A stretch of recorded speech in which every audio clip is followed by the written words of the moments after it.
Umat Tuhan yang terkasih dalam Yesus Kristus, Salam. Jumpa lagi pada hari ini, Jumat 16 Desember 2022, dari Pastori 4 Jemaat Koinonia. Saya menyapa umat Tuhan, salam damai sejahtera. Saya mengajak kita, baiklah kita menyatakan syukur kita kepada Tuhan dan mendengarkan kebenaran firman-Nya. Mari kita berdoa. Ya Bapa, kami sungguh membutuhkan firman-Mu di dalam hidup kami. Karena itu datanglah dan memberkati kami di saat kami mendengarkan firman-Mu. Dalam nama Yesus Kristus, firman yang hidup itu, kami berdoa. Amin. Umat Tuhan yang terkasih, kembali lagi kita mendengarkan kebenaran firman Allah dalam kitab Yesaya pasalnya yang ke-7 sebagai renungan lanjutan pada renungan tadi malam. Dan saya akan membacakan khusus Yesaya pasal 7 ayatnya yang ke-11 dan ayatnya yang ke-12. Beginilah bunyi firman Allah. Mintalah suatu pertanda dari Tuhan Allahmu. Biarlah itu sesuatu dari dunia orang mati yang paling bawah, atau sesuatu dari tempat tertinggi yang di atas. Tetapi Ahaz menjawab, aku tidak mau meminta, aku tidak mau mencobai Tuhan. Bapak Ibu, saudara-saudara yang terkasih di dalam Yesus Kristus. Pada renungan malam yang lalu, kita sudah belajar bahwa firman Allah menjamin kelanjutan setiap orang percaya, kelanjutan hidup setiap orang percaya di tengah-tengah kehidupan dunia ini, di saat dia menghadapi berbagai cobaan dan tantangan di dalam hidupnya. Itu sudah kita dengar dalam renungan semalam, dalam Roma pasal 8 ayat yang ke-31. Jika Allah di pihak kita, siapakah akan melawan kita? Karena itu firman Allah juga mengingatkan kepada kita untuk kita harus selalu lebih dahulu berurusan dengan Tuhan, membutuhkan pertolongan Tuhan, mendahulukan Tuhan dalam hidup kita. Matius pasal 6 ayat yang ke-33 dengan jelas berkata, carilah dahulu kerajaan Allah serta kebenarannya, maka sekaliannya akan ditambahkan kepadamu. Dengan demikian, kebenaran firman Allah menjamin bahwa setiap kita yang percaya dan sungguh bersandar kepada Tuhan mendapatkan pembelaan dari Tuhan pada waktunya, seturut dengan kemahakuasaan dan kedaulatan Tuhan di dalam hidup kita. Yang harus kita hindari adalah jangan pernah kita bersahabat dengan dunia, mengutamakan kekuatan dunia, dan mengkhianati Allah sebagai satu-satunya sumber pertolongan di dalam kehidupan kita. Itulah keadaan yang membahayakan bagi kehidupan kita umat percaya. Karena surat Yakobus pasal 4 ayat yang ke-4 yang kita dengar tadi malam menegaskan, siapa yang bersahabat dengan dunia, ia sedang menjadikan dirinya sebagai musuh dari Allah. Karena itu, kalau kita sudah menjadi musuh dari Allah, maka dalam Imamat pasal 26 ayat 17 dengan jelas sudah menegaskan kepada kita bahwa Allah sendiri akan menentang kita kalau kita sudah menjadi sahabat bagi dunia dan tidak menjadi sahabatnya. Karena itu sebuah penghinaan bagi Allah di dalam kehidupan kita. Bahkan kitab Yehezkiel pasal yang kelima ayat 8 berkata, Tuhan sendiri akan menjadi lawan kita pada saat kita menjadikan dunia menjadi sahabat dan bersandar kepadanya dan mengkhianati kedaulatan Tuhan di dalam hidup kita. Malam ini kita terus belajar lagi dari apa yang tengah terjadi dengan kehidupan Ahaz. Kita ingat bahwa Raja Ahaz dan kerajaan Yehuda saat itu ada dalam bahaya karena serangan bangsa-bangsa tetangga. Aram, Filistin. Mereka ada dalam ketakutan dan kegentaran. Merasa tidak kuat dan tidak mampu untuk menghadapi tantangan itu. Dan tentu ada keluh kesah, ada seruan, ada usaha untuk mencari pertolongan. Dan Allah Sang Maha Tahu itu mengetahui pergumulan dari Raja Ahaz dan kerajaan Yehuda. Allah tahu bahwa ini adalah umatnya. Ia mengingat leluhurnya Daud dan ia ingat keturunannya.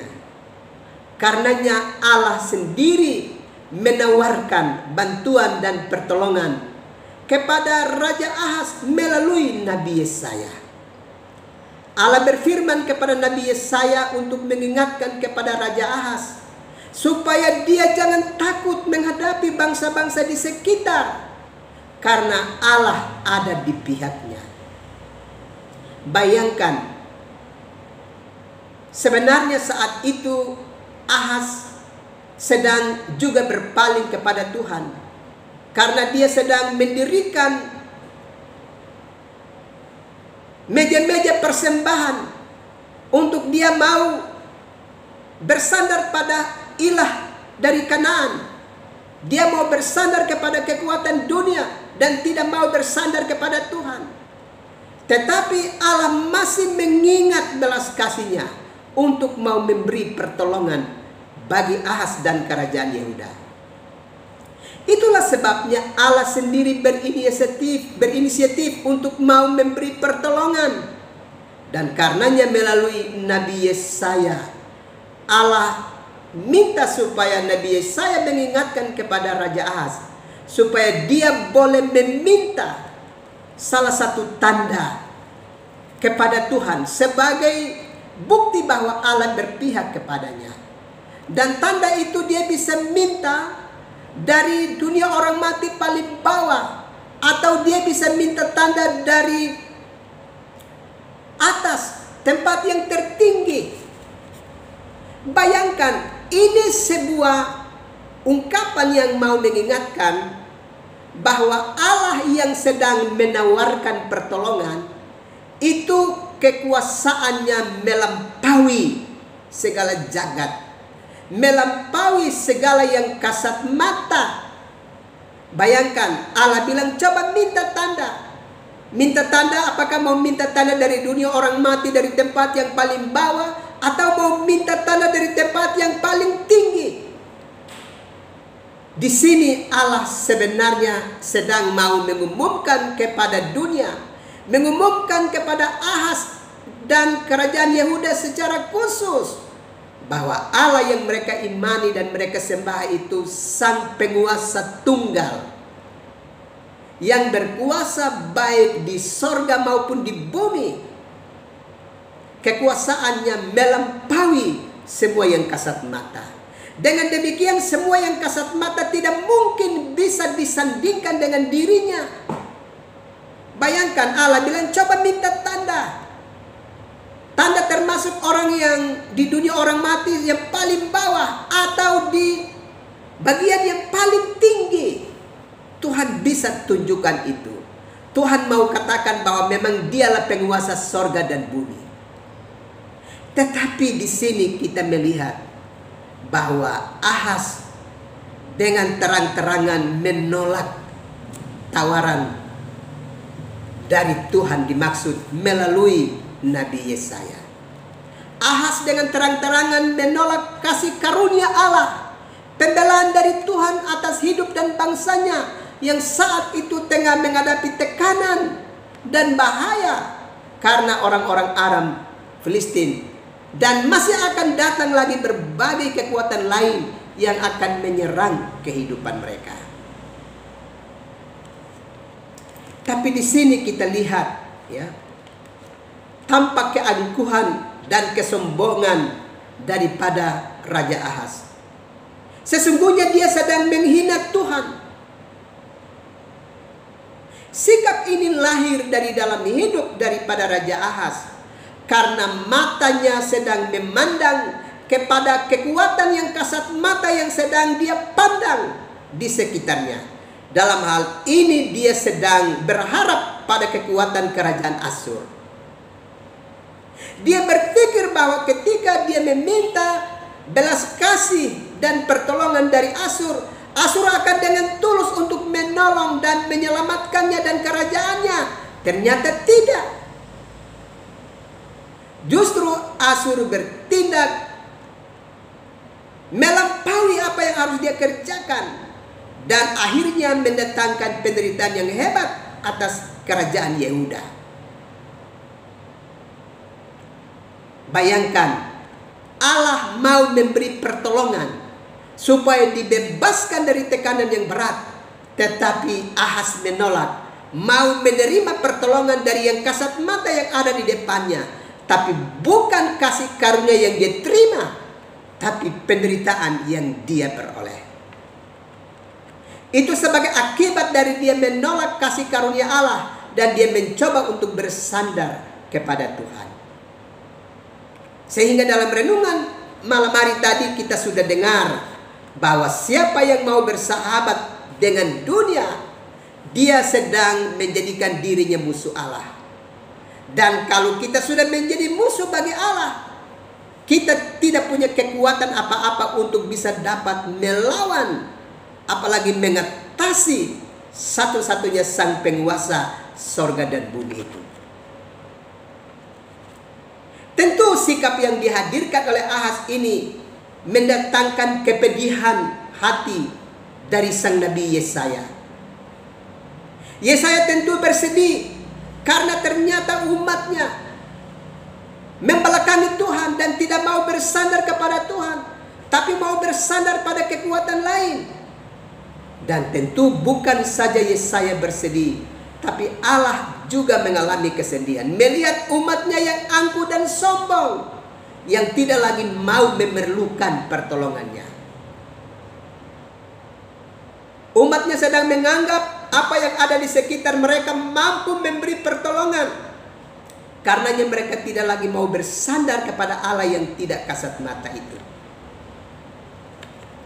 Padahal Allah sedang minta kepada Ahaz supaya Allah mau tunjukkan sesuatu secara kasat mata. Untuk Ahaz harus yakin bahwa Allah itu ada.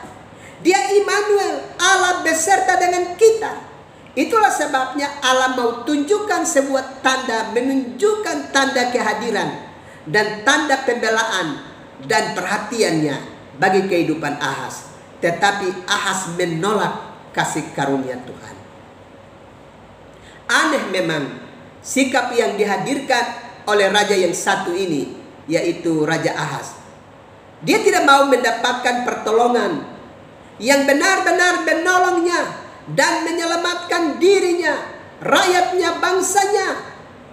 Justru dia lebih memilih bersandar pada kekuatan manusia, dan akhirnya dia bukan ditolong tapi dihancurkan. Bapak, Ibu, saudara-saudara yang terkasih di dalam Yesus Kristus.